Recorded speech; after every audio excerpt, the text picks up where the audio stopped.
আসসালামু আলাইকুম। স্বাগত জানাচ্ছি আরটিভির সকালের সংবাদে। সম্প্রতি রাজনৈতিক বক্তব্যে কটূক্তি, অশালীন ভাষার ব্যবহার আর ব্যক্তিগত আক্রমণ নিয়ে বাড়ছে উদ্বেগ। বিশেষ করে সামাজিক যোগাযোগ মাধ্যমে কয়েকজন তরুণ রাজনীতিবিদের বক্তব্য নিয়ে প্রশ্ন উঠছে বারবার। ভাষার এই অবক্ষয়ে তাদের হাতে তৈরি হচ্ছে নতুন সংকট। বিশেষজ্ঞরা বলছেন, মাল্টিমিডিয়ার এই যুগে ভাইরাল হওয়া আর জনপ্রিয়তা বাড়ানোর প্রতিযোগিতায় অনেকেই বেছে নিচ্ছেন এমন নিন্দনীয় পন্থা। প্রশ্রয়দাতা এবং দলের উপরও এর দায় বর্তায়। সাদিয়া কানিজের রিপোর্ট। বাংলাদেশের দীর্ঘ রাজনৈতিক ইতিহাসে প্রতিপক্ষকে নীতিগতভাবে মোকাবেলার সংস্কৃতি থাকলেও বর্তমানে সে জায়গা দখল করেছে বিদ্বেষপূর্ণ মন্তব্য, কুরুচিপূর্ণ ভাষা আর ব্যক্তিগত আক্রমণ। তুমি কোন বাস শুয়োরের বাচ্চা? আপনাকে লাল বাসে ঘুরে ঘুরে প্রেম করার জন্য মানুষ প্রধানমন্ত্রী বানায় নাই। গণমাধ্যমে দেয়া বক্তব্য, টকশো, সামাজিক যোগাযোগ মাধ্যমে লাইভ, ফেসবুক পোস্ট কিংবা জনসভায় অশালীন ভাষা ব্যবহার করে ব্যক্তিগত আক্রমণ এখন নিয়মিত চিত্র। এসব অনেকের জন্যই বিব্রতকর। সংসদে দেয়া বক্তব্যেও অনেকেই বেছে নিচ্ছেন এমন পন্থা। হারাচ্ছে শালীনতা ও রাজনৈতিক সৌজন্য। তোমার পাশে তো ফুটাত বক্তব্যে কিছু অশ্লীল শব্দ রয়েছে। আপনারা এদিকে দেখতে পারেন, আমরা এদিকে দেখলে কি আছে এটা বুঝবো না, এটা ঠিক না। প্লিজ, পার্সোনাল ফ্রিডম নিয়ে কথা বলা উচিত না। রাজনীতিবিদরা বলছেন, এসব ভাষা প্রতিবাদের নয়, তরুণদের একটি অংশ জনপ্রিয়তা বাড়াতে শিষ্টাচার বহির্ভূত উত্তেজনাপূর্ণ বক্তব্যকে বেছে নিচ্ছেন। রাজনীতিতে যদি এই শিষ্টাচারটা না থাকে তাহলে আগামীতে রাজনীতির প্রতি জনগণের অনীহা বাড়বে। ধরেন একজন ব্যক্তি বা একটা গোষ্ঠী করলো, তা সে যে দলের লোক, তো ওই দলই তো প্রশ্ন করতে হয়। সুতরাং একটা ব্যক্তি এবং গোষ্ঠীর বক্তব্য থাকে না, এটা দলের বক্তব্য হিসেবেই চোখের সামনে আসে। বিএনপির যুগ্ম মহাসচিব মাহবুব উদ্দিন খোকনের মতে, রাজনৈতিক ভাষা প্রয়োগে জ্ঞানের অভাবেই এমন সংস্কৃতি গড়ে উঠেছে। তীর্যক হতে পারে, কঠিন শব্দ, ধারালো শব্দ হতে পারে, সেটা রাজনৈতিক ভাষায় হতে হবে। কথাটা খুব হার্শ হয়ে যায় কথাটা। যারা এইসব ভাষা ব্যবহার করে রাজনীতিতে, তারা তাদের রাজনীতিতে অনুষ্ঠানের অভাব, শিক্ষার অভাব এবং পরিপক্কতার অভাব মনে করি। আপনি যদি কারো অসম্মানজনক কথা বলেন, আপনার ডিফেমেশন মামলা করতে পারেন 500-এ প্যানেল করে, আপনি ক্ষতিপূরণ মামলা করতে পারেন। এ ধরনের বক্তব্য দেশের রাজনৈতিক পরিস্থিতি সহিংস করে তুলতে পারে বলে উদ্বেগ জানালেন ঢাকা বিশ্ববিদ্যালয়ের রাষ্ট্রবিজ্ঞান বিভাগের এ শিক্ষক। খুবই অ্যালার্মিং। মানে জুলাই অভ্যুত্থান পরবর্তী সময়ে যে ধরনের রাজনৈতিক সংস্কৃতি আমরা প্রত্যাশা করি, এই ক্ষেত্রে কিন্তু এই ধরনের ভাষা ব্যবহার করা এটি খুবই অনাকাঙ্ক্ষিত। এটি বন্ধ করার জন্য এক ধরনের আপনার প্রচার দরকার, এবং যারা এই ধরনের ভাষা ব্যবহার করবে তাদেরকে তাদের দল থেকে এক ধরনের প্রত্যাখ্যান করতে হবে, তাদেরকে নিরুৎসাহিত করতে হবে। রাজনৈতিক হাতিয়ার হিসেবে অশালীন ভাষার চর্চা বাড়তে থাকলে কলঙ্কিত হবে রাজনীতি, ক্ষতিগ্রস্ত হবে গণতন্ত্র এবং ভবিষ্যৎ প্রজন্ম। সাদিয়া কানিজ, আরটিভি, ঢাকা। রাজধানী ঢাকায় গ্যাসের তীব্র সংকট এখনও কাটেনি। অধিকাংশ সিএনজি স্টেশনে গ্যাস সরবরাহ বন্ধ রয়েছে। যে দু একটা স্টেশনে সরবরাহ মিলছে, সেখানেও চাপ এত কম যে দীর্ঘ সময় অপেক্ষা করেও প্রয়োজনীয় গ্যাস নিতে পারছেন না চালকরা। ফলে বিভিন্ন এলাকায় সিএনজি স্টেশনের সামনে তৈরি হয়েছে দীর্ঘ সারি। এতে ভাড়া চালিত যানবাহন চালকদের পড়তে হচ্ছে নানা ভোগান্তিতে। অপরদিকে বাসা বাড়িতে পরিস্থিতির কিছুটা উন্নতি হলেও স্বস্তি ফেরেনি। কিছু কিছু এলাকায় গ্যাস আসলেও চাপ এতটাই কম যে চুলা জ্বললেও তাতে স্বাভাবিকভাবে রান্না করা যাচ্ছে না। দর্শক, এই মুহূর্তে রাজধানীর তেজগাঁও এলাকায় রয়েছেন সহকর্মী ওয়ালিদ সিদ্দিকী। আমরা সরাসরি যুক্ত হচ্ছি তার সঙ্গে। ওয়ালিদ, সিএনজি ফিলিং স্টেশনগুলোতে গ্যাস সরবরাহ স্বাভাবিক হয়েছে কিনা এবং সেখানকার কি তথ্য রয়েছে বিস্তারিত জানাবেন।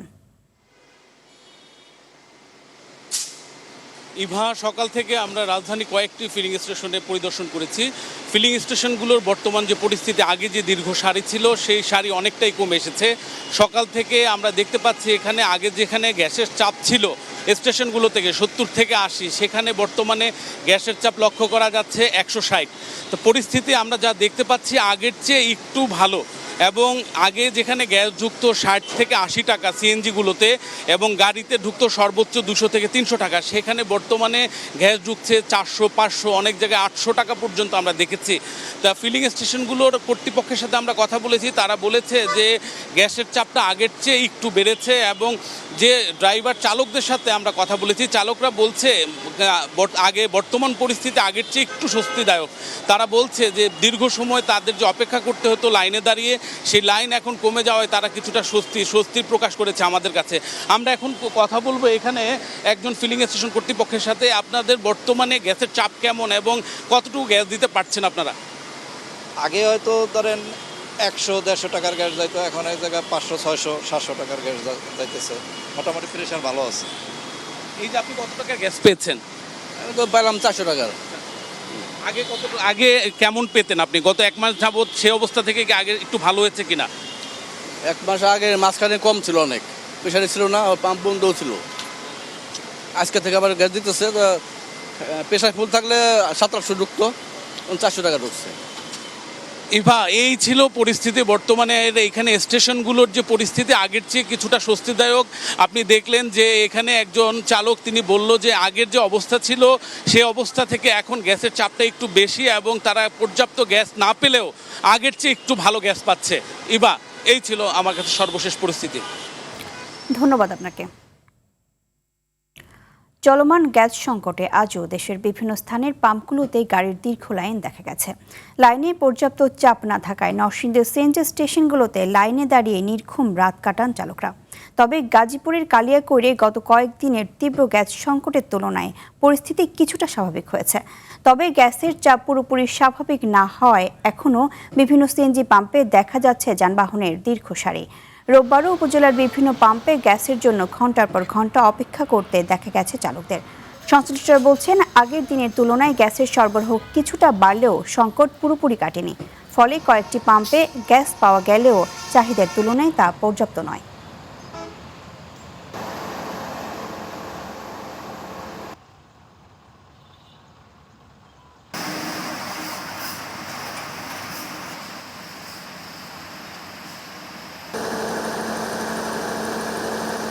সকালবেলা সিরিয়ালে দাঁড়াইলে অন্ততর পক্ষে 4 ঘন্টা 5 ঘন্টা জায়গা, তাও গ্যাস পাই না, তাও গ্যাসের প্রেশার পাই 50। আমরা গ্যাস লইতে খুব পরিশ্রম হইতেছে, আমগো ঘন্টা ঘন্টা দাঁড়ায় থাকা লাগতেছে, আমগো এই জন্য খুব কষ্টকর। সকাল 6:45 সময় আইছি, এখনো নজরলা রাইতারছি না। এই যে মার তো আইছি 65 টাকার গ্যাস ঢুকছে, বাইক যাইতার কোনো মতনে বাইক। পাম্পে তো প্রেশার নাই, গ্যাসে তো একদম 50-30 এরকম প্রেশার থাকে, আর 4-5 ঘন্টা সিরিয়ালে বসে থাকতে হয়। এ নিয়ে আরও জানতে নরসিংদী থেকে সরাসরি যুক্ত হচ্ছেন সহকর্মী নূরে আলম রনি। রনি, গ্যাস সংকটে স্থানীয়দের দুর্ভোগ কেমন দেখছেন, বিস্তারিত জানাবেন। জি ইভা, আপনাকে ধন্যবাদ। আপনাকে জানিয়ে রাখছি যে নরসিংদীতে কিন্তু এখনও যে গ্যাসের যে সংকট সেটি কিন্তু কাটিয়ে উঠতে এখনও পারেনি। বিশেষ করে গত 11 তারিখ রাত থেকে কিন্তু এই গ্যাসের সংকট আরেকটু তীব্র আকার ধারণ করেছে। এরই মধ্যে কিন্তু নরসিংদীর 17টি ফিলিং স্টেশন থেকে 15টি এখন বন্ধ রয়েছে, যে 2টি চালু রয়েছে সেখানেও খুব কম মাত্রায় গ্যাস রয়েছে। আমি এখন যেই ফিলিং স্টেশনটিতে রয়েছি এখানেও কিন্তু গ্যাসের চাপ খুবই কম। তারা 15 PSI গ্যাসের প্রয়োজন, সেখানে তারা মাত্র 1 থেকে 2 PSI গ্যাস পাচ্ছে। আমরা যদি একটু জানতে চাই আপনারা গ্যাসের চাপ কেমন পাচ্ছেন? আমরা 15 PSI জায়গায় 1 PSI গ্যাস পাচ্ছি। গ্যাসের সংকট এখনো কাটে নাই। আমরা অল্প অল্প করে সবাইকে দিচ্ছি, যাতে পাবলিক ওই যে সমস্যাগুলি, যে সিএনজির যে সমস্যাগুলি তৈরি হচ্ছে, এটা যাতে পাবলিক যাতে কোনো সমস্যা না সৃষ্টি করে, আমরা তাদের অল্প অল্প করে তারা যাতে জীবিকার জন্য তাগিদে আমরা এই 0 PSI গ্যাসটা মানুষকে দিচ্ছি। জি, এবার যেমনটা শুনছিলেন যে আসলে তারা যেন পাবলিক যেন কোনো সমস্যা সৃষ্টি না হয় সেজন্য দিচ্ছে, এবং আমরা যেমনটা দেখছি যে সেই সকাল থেকে কিন্তু এখানে দীর্ঘ লাইন রয়েছে এবং চালকরা যেটা বলছে যে তারা ঘন্টার পর ঘন্টা অপেক্ষা করে তারা যে গ্যাসটুকু পাচ্ছে সেটাও খুব সীমিত, এবং সেটি দিয়ে তারা আসলে তাদের যে গন্তব্য সেখানেও তারা যেতে পারছে না।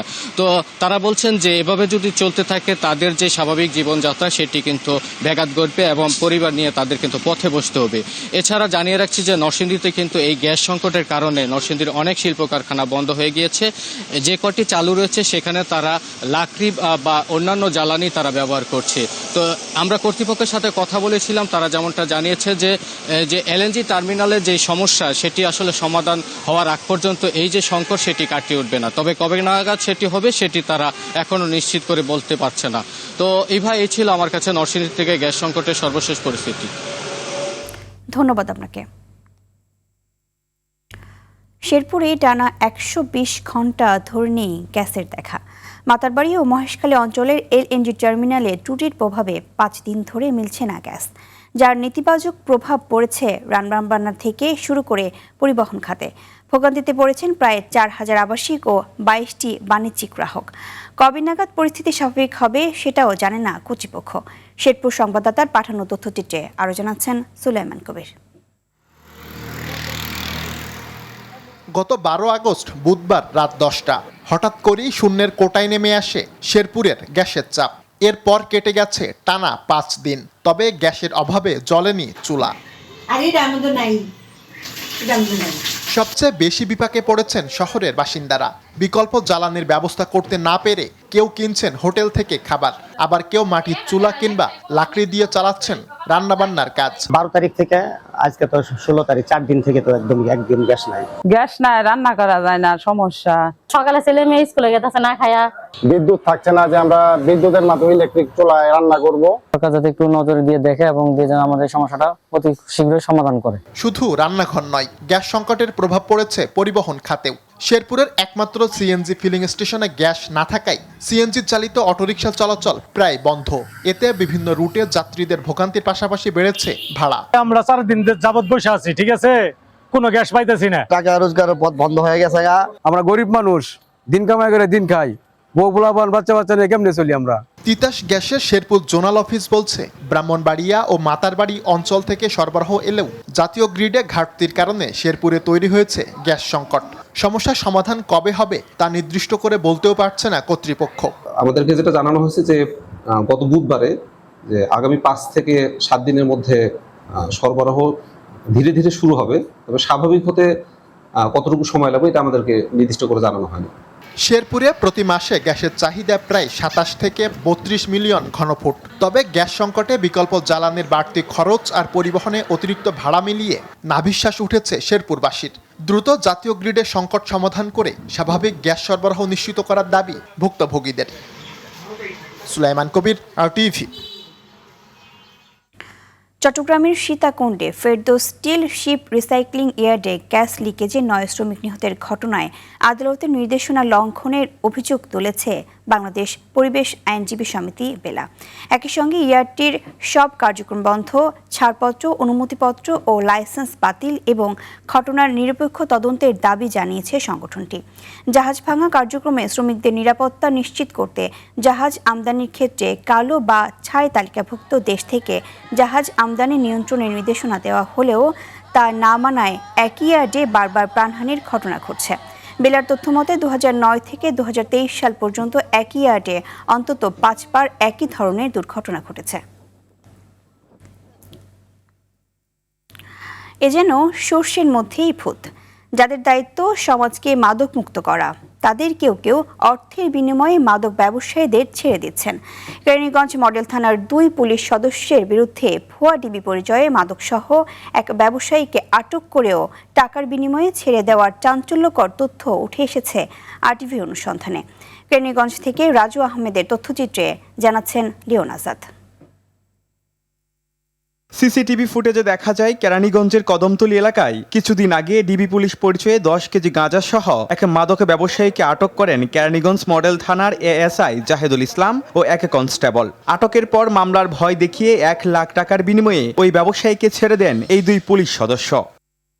শুধু তাই নয়, মাদক ব্যবসায়ীর লাকেজ থেকে এ সময় আরো 2 কেজি গাঁজা নিজেদের কাছে রেখে দেন বলে জানান ধরা পড়া মাদক কারবারি। 2 লাখ টাকা দিলে 2 লাখ টাকা নিয়ে একটা ছাড়ব না, তোর 5 বছরের জেল হইব, সারা জীবন জেল হইব, এই সমস্ত কথা বলে আমাকে ভয় ভীতি দেখায় পরে এগুলি করাইছে। 50 এভাবে 1 লাখ পর্যায়ে 1 লাখ টাকা পাঠানো আছে। এদিকে গোপন ক্যামেরায় টাকা নেয়ার বিষয়টি স্বীকার করেন অভিযুক্ত এএসআই জাহেদুল। তবে আরটিভির অনুসন্ধানী টিম তথ্য প্রমাণ সহ সরাসরি এ বিষয়ে তার বক্তব্য নিতে গেলে উল্টো সাংবাদিকদের হুমকি দেন।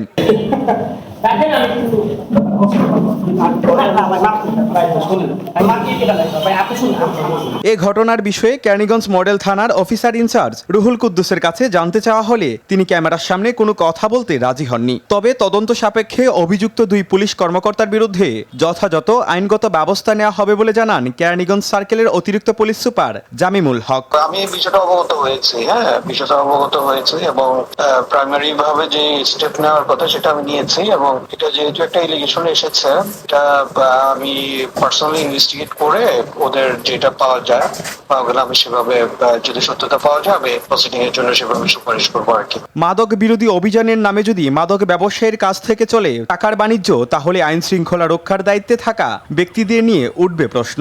আর রক্ষক যদি ভক্ষকের ভূমিকায় নামে তাহলে মাদক মুক্ত সমাজ গড়ার স্বপ্ন শুধু স্লোগানে আটকে থাকবে। লিওন আজাদ, আরটিভি। কুষ্টিয়ার দৌলতপুর সীমান্তে একের পর এক অভিযানে বিপুল পরিমাণ মাদকদ্রব্য ও অবৈধ মালামাল জব্দ করছে বিজিবি। তবে অধরাই থেকে যাচ্ছে চোরাচালানের মূল হোতা ও গডফাদাররা। এতে ক্ষোভ বাড়ছে সীমান্তবর্তী মানুষের মধ্যে। তাদের সংখ্যা পণ্য জব্দ করলেও অপরাধীদের আইনের আওতায় না আনলে নিয়ন্ত্রণের বাইরে যাবে আইন শৃঙ্খলা পরিস্থিতি। কুষ্টিয়ার দৌলতপুর সংবাদদাতার পাঠানো তথ্যচিত্রে আরও জানাচ্ছেন সুলাইমান কবির। কুষ্টিয়ার দৌলতপুর উপজেলার বিস্তীর্ণ এলাকা জুড়ে বাংলাদেশ ভারতের সীমান্ত। দুর্গম চরাঞ্চল আর পর্দার বিস্তৃত জলসীমাকে কাজে লাগিয়ে দীর্ঘদিন ধরেই এ জনপদে চলছে চোরাচালান ও মাদক কারবারি। সীমান্তের ওপার থেকে আসছে ফেন্সিডিল, হিরোইন সহ বিভিন্ন ধরনের মাদক ও অবৈধ পণ্য। মাদক কারবারি ঠেকাতে নিয়মিত অভিযানে বিপুল পরিমাণ মাদক ও চোরাচালান পণ্য জব্দ করছে ৪৭ বিজিবি ব্যাটালিয়ন। তবে অভিযানের সময় কৌশল পাল্টে বারবার পালিয়ে যাচ্ছে চোরা কারবারিরা। মাঝে মধ্যে 2-1 আটক হলেও ধরাছোঁয়ার বাইরে থাকছে মূল অর্থদাতা ও গডফাদাররা। এতে সীমান্ত এলাকায় মানুষের মধ্যে বাড়ছে ক্ষোভ ও অসন্তোষ। মাদক একটা বিষয়, এটা আমাদের সমাজ এবং পরিবারের জন্য অনেক আতঙ্কের বিষয়। আমার ছেলে আরেকজনের ছেলে এইটা ব্যবহার করে নষ্ট হচ্ছে। যদি তারা মাল ধরছে, যদি আসামে যদি কয়েকটা ধরা পড়ে তাহলে আমরা এতে আরো অসন্তুষ্ট হই। আমরা যদি আসলে সুন্দর দৌলতপুর গড়তে চাই, একটা আধুনিক দৌলতপুর গড়তে চাই, সেই ক্ষেত্রে কিন্তু মাদক মুক্ত হতে হবে। সীমান্তে যে কোনো অপরাধের বিরুদ্ধে জিরো টলারেন্স নীতির কথা জানিয়েছে বিজিবি। অপরাধ দমনে পুলিশ ও স্থানীয় প্রশাসনের সঙ্গে সমন্বিত কাজের কথা জানিয়েছেন ব্যাটালিয়ন অধিনায়ক। আমরা সবসময় তৎপর আছি, দিন রাত 24/7 আমাদের টহল কার্যক্রম পরিচালিত হচ্ছে এবং আমরা ভালো সাফল্য পাচ্ছি। এই জয়েন্ট অপারেশনগুলি যদি আরো কিছুদিন কন্টিনিউ করে তাহলে মূল হোতারাও ধরা পড়বে। সীমান্ত সুরক্ষায় বিজিবির ধারাবাহিক অভিযানকে ইতিবাচক বললেও চোরাচালানের নৈপথ্যের সিন্ডিকেটের শেকড় উপড়ে ফেলতে বিশেষ যৌথ টাস্ক ফোর্স ও গোয়েন্দা তৎপরতার পরামর্শ সচেতন মহলের। সুলাইমান কবির, আরটিভি। অবৈধ পথে লিবিয়া থেকে গ্রিসে পাড়ি জমানোর সময় ভূমধ্য সাগরে খাবার ও পানির অভাবে 11 বাংলাদেশের মৃত্যু হয়েছে। নিহতদের মধ্যে 8 জনের বাড়ি সুনামগঞ্জে। এ ঘটনায় জীবিত উদ্ধার হওয়া 18 জন মিশরের একটি হাসপাতালে চিকিৎসাধীন আছেন। গত 3 আগস্ট রাতে 38 বাংলাদেশি সহ মোট 42 জনকে নিয়ে লিবিয়ার তাবারুক উপকূল থেকে গ্রিসের উদ্দেশ্যে যাত্রা করে তাদের নৌকা। এ সময় ঝড়ের কবলে পড়ে তাদের খাবার পানি ফুরিয়ে গেলে একে একে তাদের মৃত্যু হয়। গতকাল রোববার মিশরের উপকূল থেকে জীবিত অবস্থায় ওই নৌকার 18 জনকে জীবিত উদ্ধার করা হয়। দর্শক, সকালের সংবাদে পর্যন্তই। মধ্যাহ্নের সংবাদ দুপুর 12টায় দেখার আমন্ত্রণ রইল। ধন্যবাদ সবাইকে।